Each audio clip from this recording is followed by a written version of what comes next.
देवं कंसचाणूरमर्दनम् देवकी परमानन्दं कृष्णं वन्दे जगद्गुरुं देवकी परमानन्दं कृष्णं वन्दे जगद्गुरुम्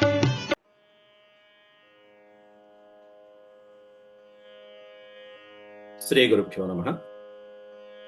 వ్యాస విరచిత శ్రీమద్భాగవతంలో దశమ స్కందంలో నేడు మనం 51వ అధ్యాయం ప్రారంభించుకుంటున్నాం. ఈ అధ్యాయంలో కాలయవనుడు అనేటువంటి యవనుడు ఒక అసురుడు, భయంకరమైనటువంటి అసురుడు. ముచుకుంద మహారాజు యొక్క తీక్ష్ణమైనటువంటి తేజస్సు చేత దగ్ధమైపోయినటువంటి వృత్తాంతాన్ని మొదటి శ్లోకాల్లో వర్ణించారు సంక్షిప్తంగా. ఈ 51వ అధ్యాయం మొదటి 10 శ్లోకాలలో వ్యాసుల వారు అది ఎందుకు జరిగింది, ఏమిటి జరిగింది అనేటువంటిదంతా కూడా మళ్ళీ తిరిగి పరీక్షిత్తు ప్రశ్నించడము, తర్వాత దానికి సుఖయోగేంద్రుల వారు చక్కగా సవివరంగా వివరించడము తదుపరి శ్లోకాలలో మనకి వివరంగా వస్తుంది.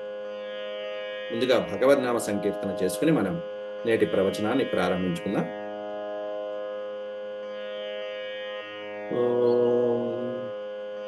శుక్లాంబరధరం విష్ణుం శశివర్ణం చతుర్భుజం ప్రసన్నవదనం ధ్యాయేత్ సర్వవిఘ్నోపశాంతయే వ్యాసం వసిష్ఠనప్తారం శక్తేః పౌత్రమకల్మషం పరాశరాత్మజం వందే సుఖతాతం తపోనిధిం వ్యాసాయ విష్ణురూపాయ వ్యాసరూపాయ విష్ణవే నమో వై బ్రహ్మనిధయే వాసిష్ఠాయ నమో నమః.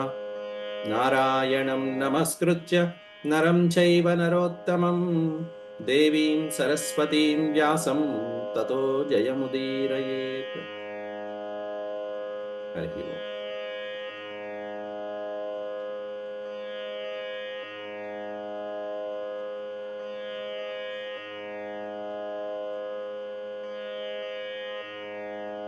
ద్వితీయ ఏకపంచాశత్తమో అధ్యాయః ప్రారంభః. శ్రీసుక ఉవాచ. సుఖయోగేంద్రుల వారు పరీక్షిత్ మహారాజుకి చక్కటి ఆఖ్యానాన్ని, పవిత్రమైనటువంటి గాథని వినిపిస్తూ తం విలోక్య వినిష్క్రాంతముజ్జిహానమివోడుపం దర్శనీయతమం శ్యామం పీత కౌశేయవాససం అంటూ మొదలుపెట్టారు. తం విలోక్య అని మొదలుపెట్టారు. అతన్ని చూసి, పరమాత్ముడిని చూసినటువంటి కాలయవనుడు ఎట్లా చూశాడు అనేటువంటి సందర్భాన్ని వివరిస్తున్నారు ఈ శ్లోకంలో. అయితే పూర్వ శ్లోకంలో ఏమున్నది అనేటువంటిది ఒకసారి మనం చర్చించుకుని వెళ్ళాలి. తత్ర యోగ ప్రభావేణ నీత్వా సర్వజనం హరి ప్రజాపాలేన రామేణ కృష్ణః సమనుమంత్రితః నిర్జగామపురద్వారాత్ పద్మమాలీనిరాయుధః అని చెప్పి వర్ణించారు అక్కడ. పూర్వ పాఠంలో 50వ అధ్యాయం చివరి శ్లోకంలో చివరి పాదంలో చూడండి, నిర్జగామపురద్వారాత్ అని. అంటే ఆ మధురాపురం నుంచి మొత్తం సమస్తమైనటువంటి యాదవుల్ని కూడా ఇక్కడి నుంచి ద్వారకానగరంలో యోగమాయ ద్వారా అక్కడ నిక్షేపం చేసి వారికి ఎటువంటి ఆటంకము, ఎటువంటి దుఃఖము ఈ యుద్ధం వలన కలగకుండా చేసి శ్రీకృష్ణ పరమాత్ముడు బలరాముడితో పాటుగా పురద్వారము నుండి నిర్జగామ బయటికి వచ్చాట. చక్కటి వనమాల ధరించి స్వామివారు బయటికి వస్తున్నారు పురద్వారం నుంచి. అటువంటి బయటికి వస్తున్నటువంటి పురద్వారం నుంచి బయటికి వస్తున్నటువంటి శ్రీకృష్ణ పరమాత్ముడిని కాలయవనుడు చూశాడు. అయితే నిరాయుధుడిగా వస్తున్నాడు అనేటువంటి మాత్రం సూచించారు గత పాఠంలో. ఏ ఆయుధాలు ధరించకుండా వస్తున్నాడు స్వామి. అట్లా తం విలోక్య వినిష్క్రాంతం, అట్లా ఇంకా చెప్పాలంటే 21 రోజుల పాటు కాలయవనుడు మధుర కోట ప్రాకారము చుట్టూతా శ్రీకృష్ణ పరమాత్ముడిగా నిరీక్షించాడు. 21 రోజులు. ఇన్ని రోజులు అలాగే తన సకల సైన్యంతో అక్కడే కోట బయట ఉన్నాడు, వీళ్ళు వస్తే యుద్ధం చేయడానికి. ఇన్ని రోజులు ఏం చేశారు స్వామి అంటే, అక్కడ జరగవలసినదంతా జరగాలి, ఇంతమంది సురక్షితంగా అక్కడికి చేరుకునేటువంటి మార్గం అంతా ఆలోచించి ఇక్కడ నుండి ద్వారకా నగరాల్లో వాళ్ళని నిక్షేపించి యోగమాయ ద్వారా కొన్నాళ్ళు వీడి చేత నిరీక్షింపజేసి కాలయవనుడి చేత నిరీక్షణ చేయించి అప్పుడు మధురా నగరంలో ఆ ద్వారాలను తెరిపించి బలరామకృష్ణ ఇద్దరు అలా బయటకు వస్తున్నారు. దాంట్లో కృష్ణ పరమాత్మని చూశాడు. తం విలోక్య వినిష్క్రాంతం, ఎట్లా ఉన్నాడు స్వామి అనేది ఇక 2-3 శ్లోకాల్లో వర్ణిస్తున్నారు. కృష్ణ పరమాత్మ యొక్క అద్భుతమైనటువంటి దివ్యమంగళ స్వరూపాన్ని వర్ణిస్తున్నారు వ్యాసుల వారు. ఉజ్జిహానమివోడుపం, ఉజ్జిహాన అనే పదానికి ఉదయిస్తున్నటువంటి అని అర్థం. అలా ఉదయిస్తున్నటువంటి నిండు చంద్రుడి వలె ఉన్నట్ట శ్రీకృష్ణ పరమాత్మ. అలా తీయంగానే తలుపు తీయంగానే ఎలా ఉందంటే, మీరు పొద్దున పూట కానీ సాయంత్రం పూట కానీ ఆ ఉదయకాలంలో అటు సూర్యోదయం కానీ అటు చంద్రోదయం కానీ చూస్తే ఎట్లా ఉంటుందో అలా మెల్లగా ముందు కొంచెం చంద్రుడు అలా పైకి లేస్తూ, ఇంకా సగం చంద్రుడు, పూర్తి చంద్రుడు, పున్నమి చంద్రుడు, మొత్తం చంద్రుడు అలా పైకి లేస్తూ ఎలా ఉంటుందో అలా ఉదయిస్తున్నటువంటి ఇవ ఉడుపం, ఉడుపం అంటే చంద్రుడు, నిండు చంద్రుడు అలా ఉదయిస్తున్నటువంటి నిండు చంద్రుడి యొక్క పరిపూర్ణమైనటువంటి బింబం ఎలా ఉంటుందో అలా ఉన్నారట కృష్ణ పరమాత్మ. దర్శనీయతమం, చూడ చక్కనటువంటి వాడమ్మ పిల్లాడు. శ్యామం పీత కౌసేయ వాససం, నల్లనివాడు, పీత కౌసేయ వాససం, చక్కటి పట్టు వస్త్రాన్ని ధరించినటువంటి వాడు. పచ్చటి పట్టు వస్త్రాన్ని వాసనం, వాససం అంటే వస్త్రముగా ధరించినటువంటి వాడు, నల్లనివాడు. శ్రీవత్స వక్షసం భ్రాజత్ కౌస్తుభాముక్త కంధరం పృథు దీర్ఘ చతుర్బాహుం నవ పంకజ నవ కంజారునేక్షణం, నవ కంజారునేక్షణం.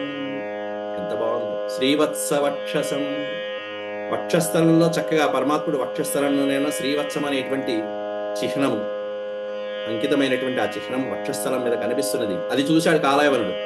భ్రాజత్ కౌస్తుభాముక్త కంధరం, భ్రాజత్ అంటే ప్రకాశిస్తున్నటువంటి, ఆ కంఠంలో ప్రకాశిస్తూ అలంకరించబడి ఉన్నటువంటి అద్భుతమైనటువంటి కౌస్తుభ మణి చేత ప్రకాశిస్తూ అలా కాంతులీనుతున్నటువంటి కౌస్తుభమణి హారాన్ని చూశాడు. అది ధరించినటువంటి వాడు. అంతేకాకుండా పృథు దీర్ఘ, ఇంతవరకు బానే ఉంది. చతుర్బాహుం అన్నాడు ఇక్కడ మళ్ళీ. అంటే ఎలా వచ్చాట స్వామి? 2 బాహువులతో కాదు, చతుర్బాహువులతో ప్రత్యక్షమయ్యాడు కాలయవనుడికి. అది దాని అర్థం. పృథు దీర్ఘ చతుర్బాహుం, చతుర్బాహువులతో. పృథు దీర్ఘ, ఆజానుబాహువులకి ఎలా అయితే దీర్ఘమైనటువంటి బాహువులు ఉంటాయో అట్టా చతుర్భుజాలతో చక్కటి సమున్నతమైనటువంటి భుజాలు కలిగినటువంటి వాడే శ్రీ పరమాత్ముడు. అంతేకాకుండా ఎలా ఉన్నాయట నేత్రములు? నవకంజారుణేక్షణం, నవకంజ అరుణ ఈక్షణం. కంజ అంటే కమలం, నవకంజ అరుణేక్షణం, అప్పుడే వికసిస్తున్నటువంటి కలువల యొక్క అద్భుతమైనటువంటి మనోహరమైనటువంటి నేత్రములుగా కలిగినటువంటి వాడుగా ఉన్నట్టు. ఆ వికసిస్తున్నటువంటి కలువలు అలా విచ్చుకుంటుంటే ఎలా ఉంటాయో స్వామివారి యొక్క నేత్ర దర్శనం అలా కలిగింది. అద్భుతమైనటువంటి దృశ్యం. ఆ సుందరమైనటువంటి మనోహరాకారుడైనటువంటి స్వామివారిని దర్శించుకున్నాడు పొద్దున్నే. వాడి అదృష్టం, కాలయవనుడి అదృష్టం. ఈయన దర్శనం అయిందంటే ఇక వాడికి వైకుంఠ దర్శనం అయినట్టే లెక్క అయింది. నిత్య ప్రముదితం శ్రీమత్సు కపోలం శుచిస్మితం ముఖారవిందం బిభ్రాణం స్ఫురన్ మకరకుండలం. నిత్యం నిత్య ప్రముదితం, నిత్యం ప్రముదితం శ్రీమత్సు కపోలం శుచిస్మితం. స్వామివారి యొక్క మోము, అందమైనటువంటి ఆ చంద్రబింబం. ఆ మోము ఎలా ఉంటుందంటే అత్యంతమైనటువంటి మనోహరమైనటువంటి మనోజ్ఞమైనటువంటి చక్కటి కపోలములతో, ఆ చెక్కిళ్ళతో. శ్రీమత్సు కపోలం, చక్కటి కపోలములు, ఆ చెక్కిళ్ళు కలిగి అత్యంతమైనటువంటి మనోహరంగా శుచిస్మితం, సుందర దరహాసం చేస్తూ స్వామివారు ఆ దరహాసం చేస్తున్నటువంటి ముఖార విందం. ఎప్పుడు చూడని నోటి మీద చిరునవ్వు, చక్కటి చిరునవ్వుతో ఉంటారు స్వామి. బిభ్రాణం స్ఫురన్ మకర కుండలం, చక్కటి కాంతివంతమైనటువంటి ఆ మకర కుండలాలు, చెవికి పెట్టుకునేటువంటి ఆ కుండలాల యొక్క కాంతి చెక్కిళ్ల మీద పడుతూ ఇంకా ఎంత అందంగా ఉంటున్నారో స్వామి. ఓ పక్కన చిరునవ్వు, ఒక పక్కన ఆ ముఖారవిందానికి తగ్గట్టుగా ఈ ప్రకాశం చెక్కిళ్ల పైన పడేటువంటి ఆ కాంతులు కుండలాల యొక్క కాంతులతో ప్రకాశిస్తూ ఉంటే అప్పుడు వాసుదేవో హ్యయమితి పుమాన్ శ్రీవత్సలాంఛన చతుర్భుజోరవిందాక్షో వనమాల్య అతి సుందర వనమాల్యతి సుందర. చూడంగానే కాలయవనుడు గుర్తించాడు, ఇతడే కదా వాసుదేవుడు, వసుదేవుని కుమారుడైనటువంటి వాసుదేవుడు. వాసుదేవోహి అయమితి అయం వాసుదేవోహి, ఇతడే వాసుదేవుడు. అయమితి పుమాన్ శ్రీవత్సలాంఛన, శ్రీవత్సలాంఛనుడైనటువంటి వాడు. శ్రీవత్సాన్ని లాంఛనము, లాంఛనం అంటే గుర్తుగా కలిగినటువంటి వాడు హృదయమునందు. చతుర్భుజోరవిందాక్ష, చతుర్భుజుడైనటువంటి వాడు, అరవిందాక్ష నేత్రుడైనటువంటి వాడు. వనమాల్యతి సుందర, వనమాలను ధరించినటువంటి వాడు, అతి సుందరుడైనటువంటి ఆకారుడు ఇతడే కదా అని నాకు నారదుడు చెప్పినటువంటి గుర్తులన్నీ ఇతన్ని చూస్తుంటే సరిపోతున్నాయి అని పోల్చుకుంటున్నాడు ఇక్కడ కాలయవనుడు. లక్షణైర్నారద ప్రోక్తై అంటూ మొదలుపెట్టారు. మళ్ళీ అసలు రహస్యం అంతా 5వ శ్లోకంలో బిగించారు. లక్షణై, సకల లక్షణాలని నారదుడు ఏ గుర్తులైతే చెప్పాడో, యాదవ కులంలో ఇట్లాంటి వాడు ఒకడు ఉన్నాడయ్యా, వెళ్ళి యుద్ధం చేసుకోమని నన్ను పంపించాడు, అటువంటి లక్షణాలన్నీ ఇతనిలో సరిపోతున్నాయి కరెక్ట్గా. లక్షణై నారద ప్రోక్తై నా అన్యో భవితుమర్హతి, నాన్యో భవితుమర్హతి. కాబట్టి నారదుడు చెప్పినటువంటి ఆ వాసుదేవుడు ఇతడు తప్ప నా అన్యః భవితుం అర్హతి, వేరొకడు కానే కాదు, ఇతడే ఆ వాసుదేవుడు, యాదవ వంశ ప్రభు ఈయనే. అయితే వస్తున్నటువంటి వాడు యుద్ధానికి రావాల్సింది పోయి ఏమిటిట్లా వస్తున్నాడు? నిరాయుధశ్చలన్, నిరాయుధుడిగా వస్తున్నాడు ఏమిటి? ఆయుధాలు లేకుండా వస్తున్నాడు ఏమిటి? పైగా యుద్ధం చేయాలంటే ఆయుధాలు తీసుకురావాలి, రథం ఉండాలి, రథసారథి, చక్కగా అశ్వాలు, చతురంగ సైన్యం ఏవో ఉండాలి కదా. నిరాయుధశ్చలన్ పద్భ్యాం, పైగా పద్భ్యాం నడుచుకుంటూ వస్తున్నాడు, ద్వారాలు తీసుకుని ఆయన నడుచుకుంటూ వస్తున్నాడు కోటలోంచి బయట. నిరాయుధశ్చలన్ పద్భ్యాం, అట్లాంటి ఇతనితో యోత్స్యే అనేన నిరాయుధ, అయితే నేను కూడా ఇతనితో నిరాయుధుడిగానే యుద్ధం చేస్తాను, ద్వంద్వ యుద్ధం చేస్తాను. యోత్స్య, యోత్స్యే అనేన, అనేన యోత్స్య అంటే ఇతనితో నేను యుద్ధం చేస్తాను అని అర్థం. అక్కడ అనేన ఇట్లా నిరాయుధుడిగా వస్తున్నటువంటి కృష్ణుడి చేత యోత్స్యే, నేను కూడా యుద్ధం చేస్తాను. ఎలా? నిరాయుధుడిగానే యుద్ధం చేస్తాను, ఏ ఆయుధాలు లేకుండా ద్వంద్వ యుద్ధం చేస్తాను అని చెప్పేశాడు. అయితే ఏమిటి నారదుడు చెప్పిన లక్షణాలు ఏమిటి? ఇవన్నీ వ్యాసుడు చెప్పకుండా ఇంత కట్ చేసేస్తాడేంటి అని చెప్పి అంటారేమో. చక్కగా దానికి తెలుగులో పోతన గారు చక్కగా సవివరంగా ఇచ్చారు. ఎప్పుడైతే 18వసారి ఈ జరాసంధుడు 23 అక్షయుల సైన్యంతో మధురపైకి దండెత్తడానికి బయలుదేరుతున్నాడో, బయలుదేరే సమయంలో ఇక్కడ నారదుల వారు కాస్త అక్కడికి వెళ్ళి పెట్టవలసినటువంటి నిప్పు రాజేశారు కాలయవనుడి దగ్గరికి వెళ్ళి. నారదుడు ఎట్లాంటి వాడు? కలహ విద్యా విశారదుడు అని నారదుడికి ఒక టైటిల్ ఉంది. కలహ విద్యా విశారదుడు అంటే కలహాలు పెట్టడంలో మంచి నేర్పరైనటువంటి వాడు, కలహ విద్యలో ఆరితేరినటువంటి వాడు. అట్లాంటి, ఇది నేను ఇచ్చిన బిరుదు కాదు, పోతన గారే ఇచ్చారు. అట్లాంటి కలహ విద్యా విశారదుడైనటువంటి నారదుడు కాస్త వెళ్ళి కాలయవనుడి దగ్గరికి వెళ్ళి చక్కగా సరైన సమయానికి చెప్పాడు. ఏమిటయ్యా యవన, అందరినీ ఈ రాజుని ఆ రాజుని ఈ రాజుని పనికిమాలిన వాళ్ళందరినీ గెలుస్తావు, అసలైనటువంటి వాడిని పట్టించుకోవే, యాదవుల జోలికి వెళ్ళవే అంటూ నారదుడు కాస్త తంపులు పెట్టాడు. యవన నీవు సమస్త భూపతుల బాహో కర్వ గర్వోన్నతిం పవనుండ భ్రమున్ హరించు పగిదిన్, సమస్తమైనటువంటి రాజుని నువ్వు గెలుస్తున్నావు. ఎలా గెలుస్తున్నావు? వాయుదేవుడు మేఘాలని చెల్లాచెదరు చేసినట్టుగా వాళ్ళని, సమస్తమైన రాజుల్ని చెల్లాచెదరు చేస్తున్నాం. వాయువు తలుచుకుంటే మేఘాలు ఏపాటి కొట్టుకుపోతాయి. పవనుండ భ్రములన్ హరించు పగిదిన్ భంజించియున్ ఏల యాదవులన్ గెల్వవు, ఇంత పరాక్రమం పెట్టుకుని యాదవుల జోలికి వెళ్ళవేమయ్యా అంటూ నారదుడు కాలయవనుడి దగ్గరికి వెళ్ళి మాట్లాడుతున్నాడు. ఏల యాదవులన్ గెల్వవు వారలన్ మరిచెయ్యో, వాళ్ళ గురించి ఏమన్నా మర్చిపోయావా? నువ్వేమన్నా యాదవులు అనేటువంటి వాళ్ళు ఉన్నారు అనేటువంటి విషయం ఏమన్నా మర్చిపోయావా? వారలన్ మరిచియో దర్పంబు లేకుండియో అవివేక స్థితి నొందియో వెరచియో హైన్యంబునం చెందియో. ఏమిటయ్యా నువ్వు వాళ్ళని గురించి ఏమన్నా మర్చిపోయావా? లేక నీలో పౌరుషం లేదా? లేకపోతే మూర్ఖత్వమా, అవివేకమా, లేకపోతే భయమా? వెరచియో, భయపడుతున్నావా ఏమన్నా వాళ్ళ గురించి అంటూ నారదుడు, నీకు వాళ్ళంటే భయమా, వాళ్ళని మర్చిపోయావా అంటే వాళ్ళు ఒకళ్ళు ఉన్నారు గుర్తు చేసుకున్నాడు.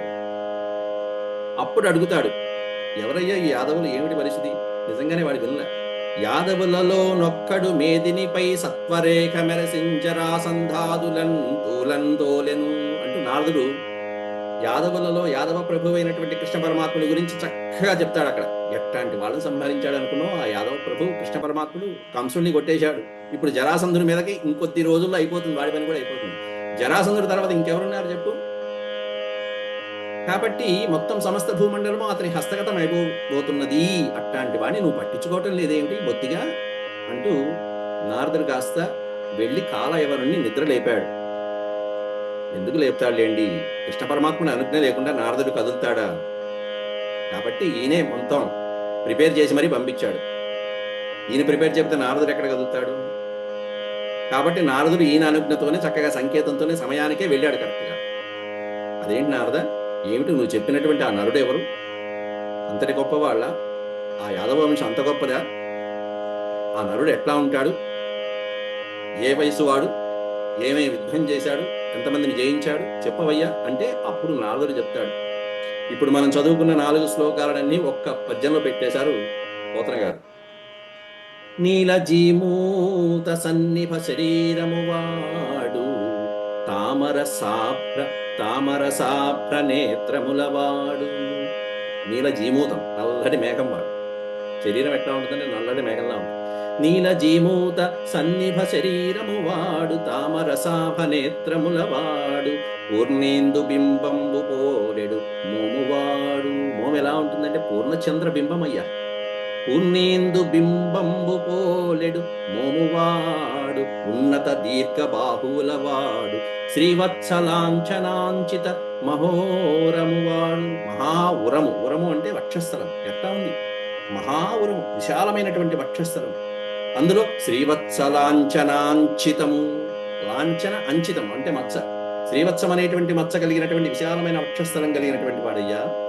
శ్రీవత్సలాంఛనాంచిత మహోరము వాడు కౌస్తుభమణి పదకంబువాడు శ్రీకర పీత కౌశేయ చేలము వాడు మకర కుండల దీప్తి మలయువాడు. అద్భుతమైనటువంటి మకర కుండలాలు పెట్టుకుని ఆ ప్రకాశంతో ఆ చెక్కిళ్ళ మీద పడుతున్నటువంటి కాంతితో ప్రకాశిస్తూ ఉంటాడు. పచ్చని పట్టు వస్త్రాన్ని ధరిస్తాడు. రాజా ఓ కాలయవన, ఇంతింత వాడన రానివాడు. ఆ కృష్ణుడు ఎట్లాంటి వాడు? ఇంతింత వాడన రానివాడు అన్నాడు. ఇంత అంత అని చెప్పలేమయ్యా అన్నాడు. ఈ పద్యం ఎక్కడొస్తుంది? ఇంతింత ఇవటుడు ఇంతయ్యాను వామనావతారంలో వస్తుంది. ఆ వామనుడు అని చెప్పడం ఇక్కడ అర్థం. అంటే నీ పూర్వీకులు ఎవరైతే బలిచక్రవర్తి మొదలైన వాళ్ళు కొట్టుకుపోయారో ఆ అవతారంలో ఆ అవతార పురుషుడే మళ్ళీ వచ్చాడు, కాబట్టి నువ్వు కూడా సిద్ధంగా ఉండని చెప్పడం. హింట్ ఇచ్చాడు నారదుడు. పాపం చక్కగా హింట్ ఇస్తాడు, కానీ వీళ్ళు అర్థం చేసుకోలేరే. ఇంతింత వాడన రానివాడు మెరసి దిక్కుల నెల్లను మెరయువాడు. ఇంకో హింట్ కూడా ఇచ్చాడు, ఆలయం కనుక్కుంటాడా లేదా. మెరసి దిక్కుల నెల్లను మెరయువాడు, అన్ని దిక్కుల్లో ఉండేవాడు, అన్ని చోట్ల ఉండేవాడు. ఎవరయ్యా అంటే అక్కడ నృసింహస్వామి అవతారంలో ఏది చూపించరా అంటే ఇందుగలడు అందులేడని సందేహము వలదని ప్రహ్లాదుడు చెప్పేశాడు చక్కగా.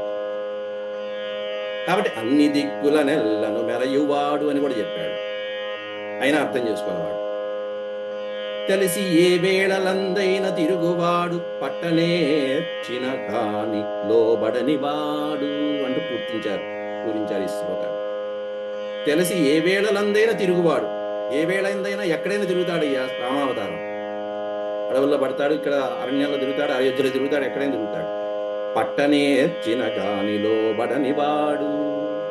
ఎట్టా చిక్కుతాడు ఈ పిల్లాడు అంటే పట్ట నేరిస్తే గాని, జాగ్రత్తగా యోగులు పరపరమలు ఆయన శరణ వేడితే గాని అప్పుడు గాని లోబడినటువంటి వాడు. అంతేగాని నీ సాహసాలకి నీ శౌర్య పరాక్రమాలకి లొంగేవాడు కాదయ్యా అని చెప్పడం దాని అర్థం అక్కడ.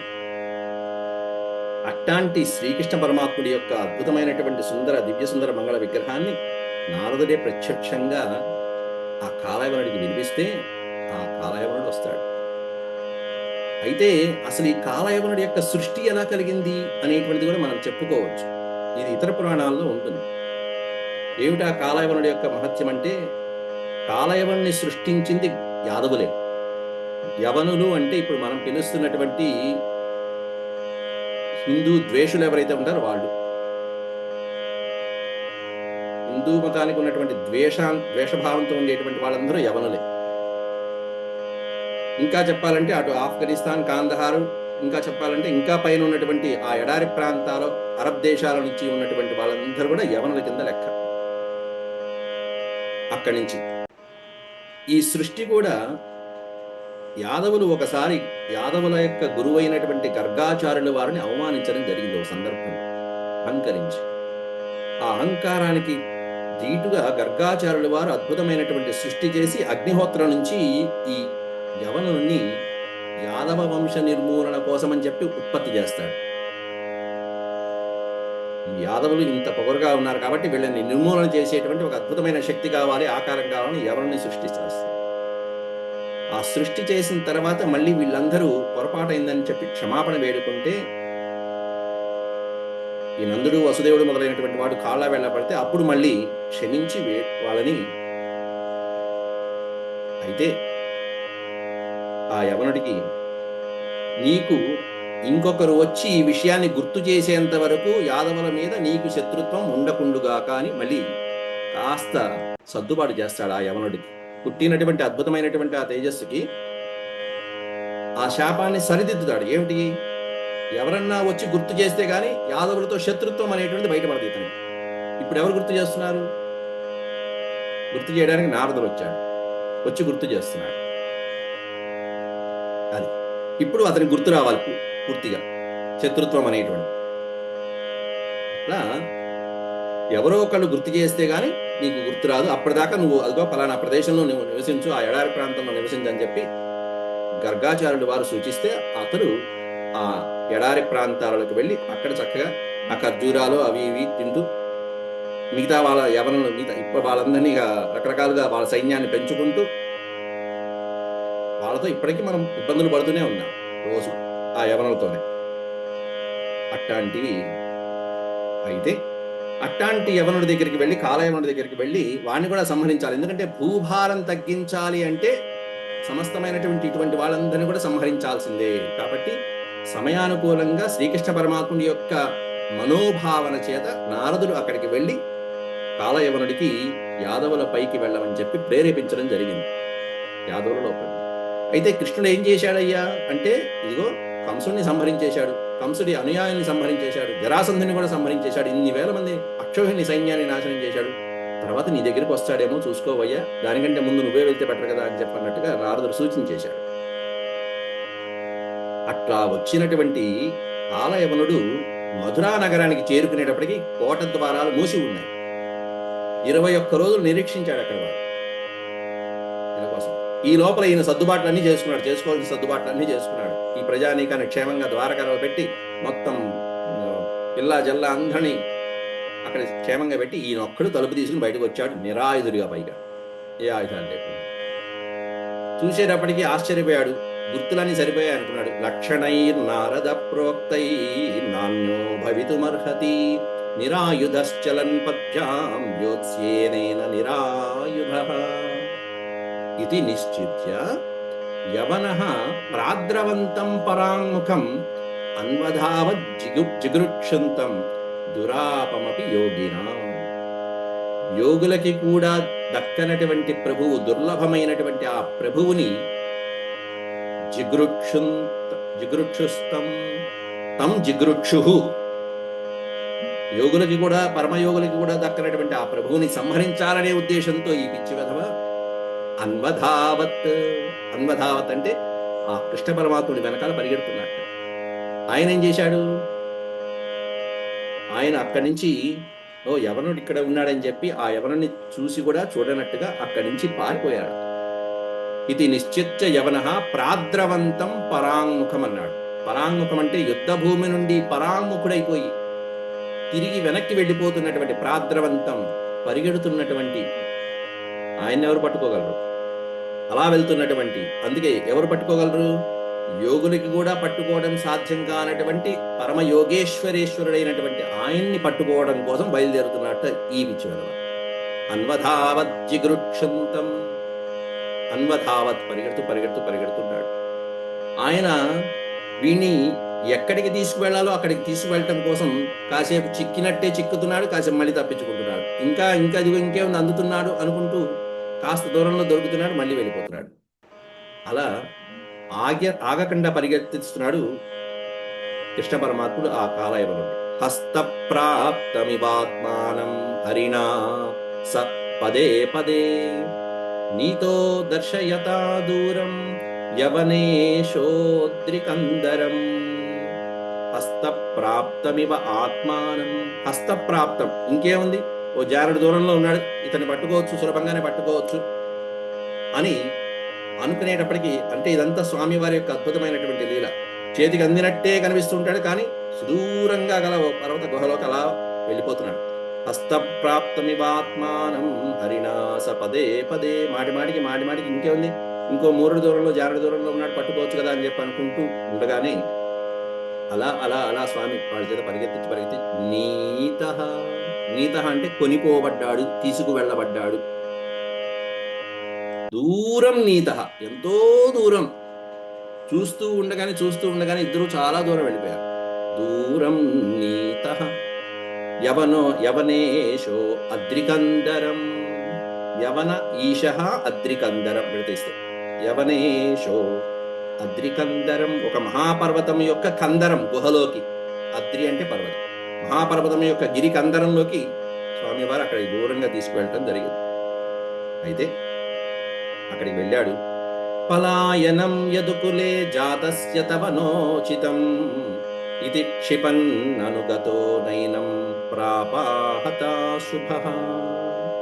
పలాయనం, ఆ కాలయవనుడు కాస్త యాదవ వంశంలో పుట్టి నీకు పారిపోవడం ఇదేమిటయ్యా? ఇన్ని యుద్ధాలు గెలిచారన్నావు, నారదుడు ఇంత చెప్పారు, అంత గొప్పగా చెప్పారు, నీకు ఈ విధంగా యుద్ధభూమి నుంచి తిరిగి వెళ్ళిపోవడం అనేటువంటిది తగినటువంటి పనేనా? నువ్వు చేస్తున్నది ఉచితమైనటువంటి పనినేనా? పలాయనం యదుకులే జాతస్య, యాదవ వంశంలో పుట్టినటువంటి వాడివై, వీరుడు అయినటువంటి వాడివై, కంసుడు మొదలైనటువంటి వాళ్ళని సంహరించినటువంటి వాడివైన నీకు తవ న ఉచితం, ఈ విధంగా పారిపోవడం అనేటువంటి ఉచితమేనా అంటూ బయలుదేరుతున్నాడు వెనకాల వీడు కాలయవనుడు. ఇలా వెళ్తావేంటి, వెళ్ళిపోతావేంటి, ఉండు, యుద్ధం చేయి, నిలబడు, ఆగు అంటూ బయలుదేరుతున్నాడు. తవ నోచితం ఇది క్షిపన్ అనుగతో, ఈ విధంగా క్షిపన్, ఈ విధంగా మాట్లాడుతూ కృష్ణుణ్ణి ఆగమని చెప్పడానికి చెప్తూ, ఈ విధంగా చెప్తూ అనుగతో, అలా అనుసరిస్తూ అనుసరిస్తూ అనుసరిస్తూ వెళ్తున్నటువంటి కాలయవనుడు అనుగతో నయనం ప్రాపాహతా శుభః. అట్లా స్వామిని అనుసరిస్తూ ఆ ప్రభువు మాత్రం చెక్కలేదు. చివరికి అతని పాపం ఇంకా పండలేదు కాబట్టి పాపాహతా శుభః అన్నాడు. పాపం పండక వాడు ఇంకా స్వామి అతనికి చిక్కలేదు. పాపం పండితే చిక్కుతాడు. ఎప్పుడు? పైకి వెళ్ళాక వైకుంఠంలో. వాడి పాపాలు పండితే అప్పుడు స్వామి చిక్కుతాడు వైకుంఠంలో. ఇక్కడ చిక్కే అవకాశం లేదు, ఎందుకంటే వాడు పాపాత్ముడు. ప్రాపాహత, ప్రా అనే పదాన్ని రెండు అద్భుతమైనటువంటి అర్థం. అంటే పూర్వం చేసుకున్నటువంటి పాపాలు, పూర్వం ప్రాక్ ప్రాపాహతా శుభః. పూర్వం చేసుకున్నటువంటి అతని పాపాలు ఏవైతే ఉంటే ఆ పాపాలన్నీ కూడా ఇంకా హతమవ్వలేదు కాబట్టి ఆ స్వామి ఇంకా చెక్కలేదు. ఆ శుభకార్యం, ఆ శుభగడి ఇంకా రాలేదు కాబట్టి చిక్కే సమయం రాబోతుంది. ఈ విధంగా ఏవం క్షిప్తోపి భగవాన్ ప్రావిశద్గిరికందరం సోపి ప్రవిష్టస్తత్రాన్యం శయానం దదృశే నరం. ఏవం క్షిప్తః అసి, ఈ విధంగా పలుకుతున్నప్పటికీ, ఈ విధంగా మాట్లాడుతున్నప్పటికీ శ్రీకృష్ణ పరమాత్ముడు వాటిని ఏమీ పట్టించుకోకుండా, ఆ మాటలను ఏం పట్టించుకోకుండా ప్రావిశద్ గిరికందరం, ఆ పర్వత గుహలోకి ప్రవేశించాడు శ్రీకృష్ణ ప్రభువు. ప్రవేశిస్తే ఓ పక్కన కృష్ణ పరమాత్ముడు దాక్కున్నాడు. ఆ కృష్ణ పరమాత్ముడిని పట్టుకునడానికి అనుసరిస్తున్నటువంటి కాలయవనుడు కూడా లోపలి ప్రవేశించి అక్కడ ఒక పడుకుని ఉన్నటువంటి ఒక నరుణ్ణి చూశాట. సోపి అంటే కాలయవనుడు కూడా ప్రవిష్టస్తస్త్రాన్యం శయానం, అక్కడి గిరిగుహలోకి ప్రవేశించి శయానం తత్ర అన్యం, పడుకుని ఉన్నటువంటి వేరొకత్ని దదృశే నరం, ఒక నరుణ్ణి చూశాట. ఎవరో తెలియదు. చూసి అతడు ఇతడేనేమో అని చెప్పి అనుకున్నాడు, కృష్ణుడేనేమో అనుకున్నాడు. అనుకుని పడుకున్నటువంటి అతన్ని కాలుతో ఒక్క తన్ను తన్నాడు కాలయవనుడు కాస్త. ఇంత దూరం పరిగెత్తించి నన్ను ఇంత దూరం తీసుకొచ్చి ఈ విధంగా ఇక్కడ ఏమి తెలియనట్టు ముసుగు కప్పి పడుకుంటావా అని చెప్పి అలా కనిపించకుండా ఉన్నటువంటి ఆ చీకటి గుహలో పడుకుని ఉన్నటువంటి అతన్ని ఈ వాసుదేవుడిగా భ్రమించి, కృష్ణ పరమాత్ముడిగా భ్రమించి కాలితో ఒక్క తన్ను తంటాడు. దాంతో నన్వసౌ దూరమానీతే సేతే మామిహ సాధువత్ ఇతి మత్వాచ్యుతం మూఢస్తం పదా సమతాడయత్. ఆ మూర్ఖుడు తం పదా సమతాడయత్. మూఢ అనే పదార్థం మూర్ఖుడు ఆ కాలయవనుడు. నన్వసౌ దూరమానీయ, నన్ను ఇంత దూరం తీసుకొచ్చి యుద్ధం చేయకుండా సేతే మామిహ సాధువత్, పైగా ఇక్కడ ఏమి తెలియనట్టుగా మంచి వాళ్ళగా అలా సాధువత్, ఓ సాధువులాగా చక్కగా పడుకుంటావా నువ్వు? ఇక్కడ ముసుగేసుకుని పడుకుంటావా? సేతే నిద్రిస్తావా? ఇది మత్వా, ఈ విధంగా పలికి అచ్యుతం, అచ్యుతం మత్వా అన్నాడు. ఇక్కడ అచ్యుతుడుగా భావించుకుని, ఆ పడుకున్నటువంటి నరుణ్ణి కృష్ణ పరమాత్ముడిగా భావించుకుని ఈ మూర్ఖుడు తం పద సమతాడయత్, పాదాలతోనే ఒక తన్ను తన్నాట కృష్ణుడు అనుకుని. ఎవరయ్యా అంటే ముచుకుందుడు అనేటువంటి మహారాజు, సూర్యవంశ మహారాజు, అద్భుతమైనటువంటి మహారాజు, మాంధాత పుత్రుడు. ఆ తన్ను తన్నేటప్పటికి మంచి నిద్రలో ఉన్నటువంటి ఆ ముచుకుందుడు కాస్త నిద్ర నుంచి లేచాడు.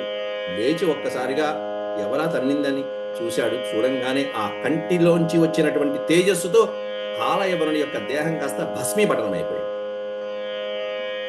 స ఉత్థాయ చిరం సుప్తః శనైరున్మీల్యలోచనే దిశో విలోకయన్ పార్శ్వే తమద్రాక్షీరవస్థితం.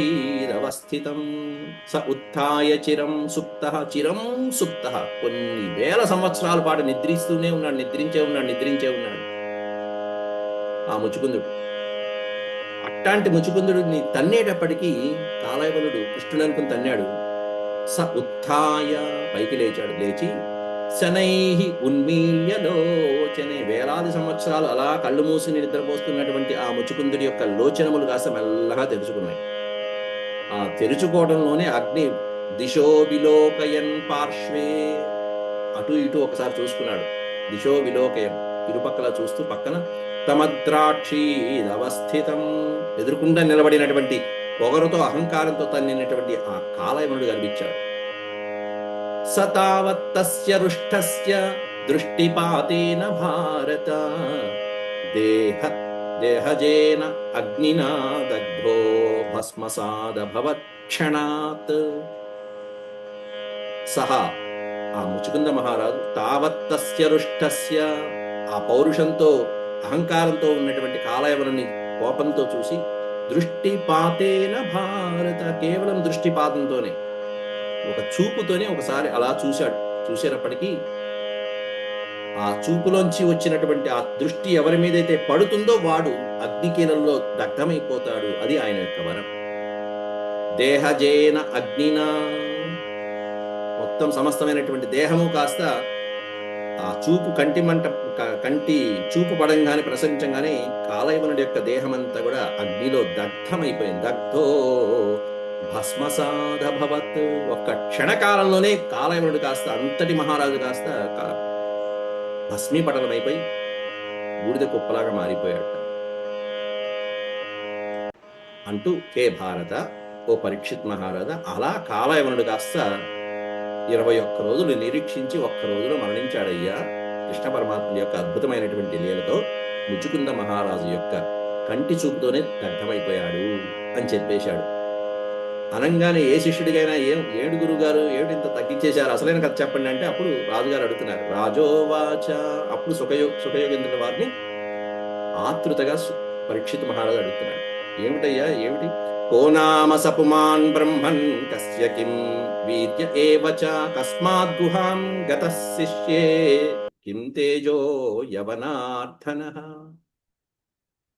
కాలయవనుడు అంత గొప్పవాడు, ఇంత గొప్పవాడు అన్నారు, కంటి చూపుతోనే ఎలా మరణించాడయ్యా? ఏమిటి, ఎందుకు, ఏమి జరిగింది? ఆయన ఎవరు, అసలు ఆ మహానుభావుడు ఎవరు?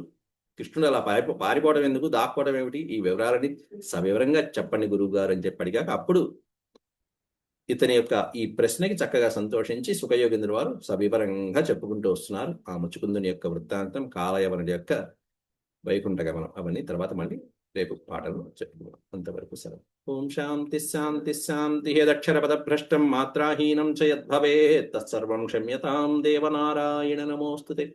సర్వం శ్రీకృష్ణార్పణమస్తు. హరి ఓం. నమస్కారం. నమస్కారం అండి. నమస్కారం గురువు గారు. నమస్కారం గురుగారు.